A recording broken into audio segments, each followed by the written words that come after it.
YCP నేతలలో fire brand ఎవరంటే రోజా గారు. ఎప్పుడు నిత్యం అంటే వార్తలలో నిలుస్తూ ఉంటారు. అయితే ఈసారి మాత్రం దీనికి భిన్నంగా తన భర్త వార్తలలో నిలుస్తున్నారు. అసలు దీని వెనకాల కథ ఏంటి? ఈ అంశాన్ని మనకి క్లుప్తంగా వివరించడానికి మనతో పాటు ఉన్నారు ప్రముఖ సీనియర్ జర్నలిస్ట్ జగదేవ్ గారు. నమస్కారం సార్. నమస్తే అండి సార్. ఎప్పుడు చూసినా కూడా రోజా గారు అయితే తన మాటలతోని వార్తలలో నిలుస్తారు. కానీ ఈసారి అనూహ్యంగా చూస్తుంటే మన రోజా గారి భర్త సెల్వమణి గారు అయితే వార్తలలో నిలిచారు. అసలు దీని వెనకాల ఉన్న కథ ఏంటి సార్?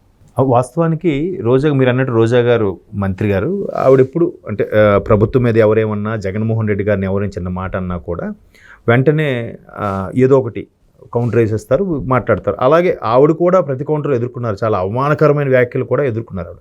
బట్ అంటే ఒక మహిళగా ఇప్పుడున్న ప్రస్తుత రాజకీయాల్లో అట్లా ఎదుర్కోవడం కూడా గొప్ప విషయమే.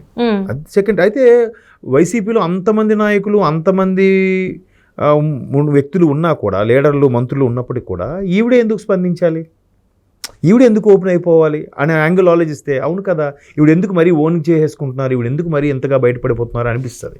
ఆ విషయం పక్కన పెడితే ఇప్పుడు ఎప్పుడు ఇలా వార్తలో నిలిచే మంత్రి రోజా గారి భర్త సెల్వమణి, ఆర్కే సెల్వమణి గారు వార్తలో వచ్చారు. ఆయన ఒక ప్రముఖ డైరెక్టర్ తమిళ్లో. ఇద్దరు లవ్ మ్యారేజ్, అది అందరికీ తెలిసిన విషయం. బట్ నగరీలో కూడా ఇంతకుముందు టీడీపీలో ఉన్నప్పుడు ఓడిపోయారు. తర్వాత వైసీపీలో ఉన్నప్పుడు కూడా నాకు తెలిసి ముందు వైసీపీ టీడీపీలోనే ఓడిపోయారు 2 సార్లు.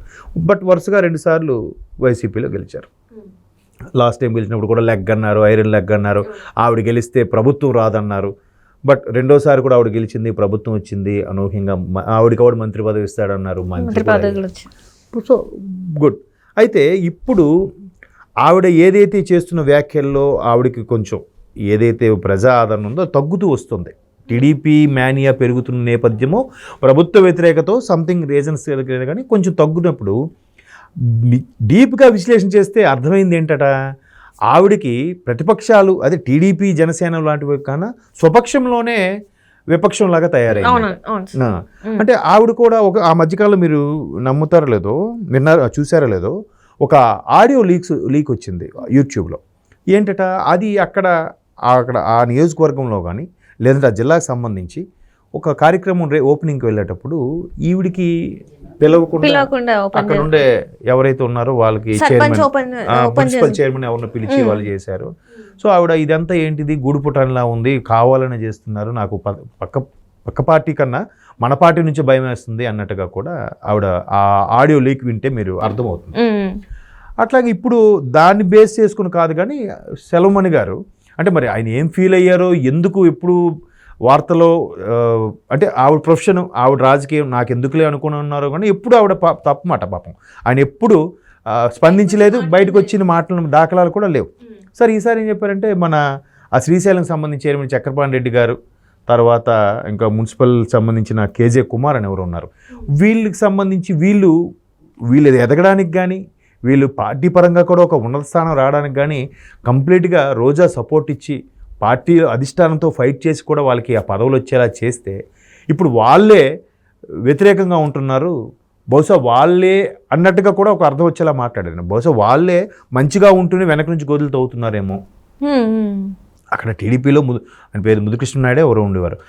ఆయనకి అంత సీనియర్ నాయకులకు కూడా పోటీగా నిలబడి గెలిచిన రోజా గారికి నల్లేరు మీద నడకలాగా ఉండాల్సిన ఈ ఎన్నిక గెలుపు అనేది సొంత పార్టీ వల్ల నష్టం అవుతుందనే ఆవేదన అయితే మాత్రం వ్యక్తం చేశారు. అంటే అక్కడ నుంచి టికెట్ కూడా తనకి వచ్చే అవకాశాలు లేవని కూడా మనం మాట్లాడుకున్నాం. చాలా ఇప్పుడు ఆవిడకి లేదు, అనిల్ కుమార్ యాదవ్ గారికి లేదు, పేరు నాని గారు, చాలా మంది గ్రాఫే సరిగా లేదని చెప్పేసి అధిష్టానమే చెప్తుంది కదా సార్. చెప్తున్నారు. అది కూడా ఎలాగా, బికాస్ ఆఫ్ ఇంపాక్ట్ వాళ్ళు ఏదైతే సర్వే చేశారో ఆ సర్వేలో 90 మంది ఎమ్మెల్యేలు గెలవరు అన్నట్టు కూడా చెప్పారంట. సో అందుకు ఆ 90 మంది ఎమ్మెల్యేలు మార్చడానికి ప్రయత్నిస్తున్నారు. 90 మంది ఎమ్మెల్యేలు రోజా గారు లాంటి వ్యక్తులు కూడా ఉన్నారని వార్తలు ఉన్నాయి.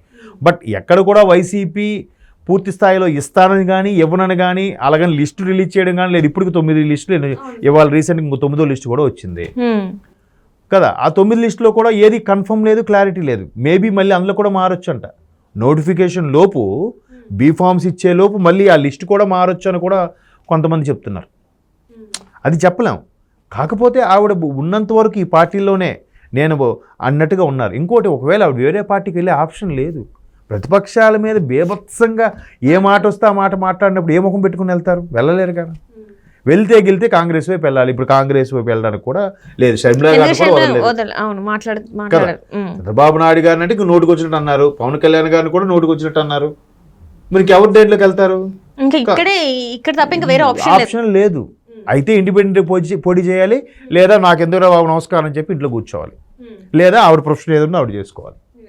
అలాంటి సందర్భంలో ఇంకెలా మాట్లాడినప్పుడు ఏమవుతుందంటే అసలే నేను ఇంత ఇదైపోయినా ఖచ్చితంగా గెలవాల్సిన పరిస్థితి పార్టీ, అలాంటిది పార్టీలో ఉన్న శ్రేణులు కింద స్థాయి వ్యక్తులే నన్ను డీగ్రేడ్ చేస్తున్నారన్నట్టు కూడా ఆవిడ గతం ఆడియో వాయిస్ మీరు వింటే ఎక్కడైతే మనం విన్నామో అదే సందర్భం ఇప్పుడు ఈరోజు సెల్వమణి గారు కూడా చెప్పారు. మేబీ ఇప్పుడు భార్యాభర్తలు షేర్ చేసుకుంటారు కదా, ఏంటి ఎలా ఉంది ఏంటి, ఎప్పుడైనా ఇంట్లో వెళ్ళిన ఫ్రస్ట్రేషన్ ఇంకెవరితో చెప్పుకుంటుంది ఆవిడ చెప్పుకుందేమో.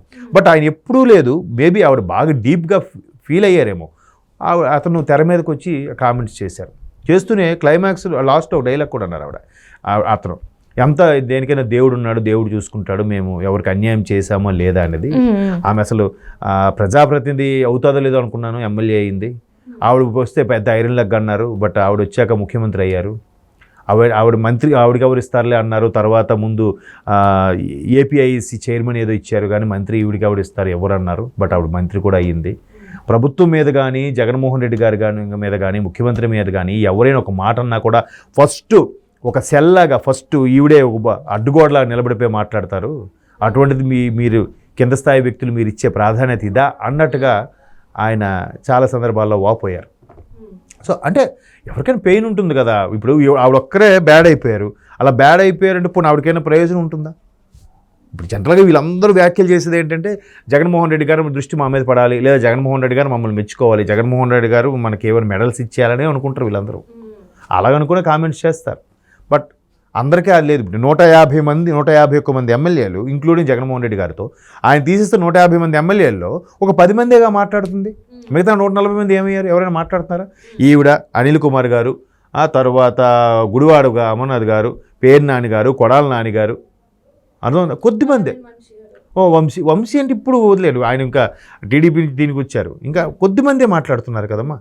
అంబటి రాంబాబు గారు, సజ్జల గారు, ఇట్లాంటి కొంతమంది వ్యక్తులే కదా. మిగతా 140 మంది ఏమవుతున్నారు? ఎవరి పనులు వాళ్ళు చేసుకున్నారు, ఎవరు బిజినెస్ వాళ్ళు చేసుకుంటున్నారు, ఎవరు నియోజకవర్గ పనులు వాళ్ళు పట్టించుకుంటున్నారో లేదో కూడా తెలియదు. వాళ్ళందరికీ కూడా చక్కగా సీటు వచ్చింది, పదవిని అనుభవిస్తున్నారు, వైసీపీ ప్రభుత్వంలో ఉన్నారు. వాళ్ళకు ముఖ్యమంత్రి కాదా, వాళ్ళకి అధినేత కాదా? వాళ్ళందరూ ఎందుకు బరస్ట్ అవ్వట్లేదు? ఈవిడ ఎందుకు అవ్వాలి? అంటే కొంతమందికి పక్క పార్టీ వాళ్ళని తిడితేనే అక్కడ వరకు వెళ్తారు. జగన్మోహన్ రెడ్డి గారిని కలిసే ఛాన్స్ వస్తుంది, ఆయన మెప్పు పొందే ఛాన్స్ వస్తుంది అని చెప్పేసి మాట్లాడారు. అందులో వాస్తవం లేదంటారా? అందుకోసమే దీన్ని ట్రై చేశారు. అసలు అది స్పెషల్ క్వాలిఫికేషన్ అని విన్నాను నేను. అసలు ముందు లోకేష్ గారిని, బాబు గారిని, పవన్ కళ్యాణ్ గారిని తిడతారంటేనే చెప్పండి టికెట్ ఇస్తారంట ముందు. అలా కూడా వార్తలు మేబీ అలా కూడా అయిండొచ్చు. మొత్తం మీద అలా అయినా కూడా డెడ్కి వెళ్ళిపోయి మాట్లాడొద్దు, మాట్లాడడం, పర్సనల్ విషయస్ తీసుకొచ్చి మాట్లాడడం. సో ఇవన్నీ చూస్తుంటే ఇప్పుడు ఎవరేనంటే ఇలా వేలు చూపిస్తూ 3000 తన వైపు చూపిస్తాయి కదా, ఇవన్నీ ఇప్పుడు మిస్ఫైర్ అని అనుకోవచ్చా? అంతే కదా. Right sir. ఆవిడ మించాల్సింది ఆవిడే, ఫీల్ అవ్వాల్సింది ఆవిడే. సో వీటన్నిటికీ తను చేసుకున్న స్వయంకృత అపరాధం అంటారు. Right, thank you so much. Thank you.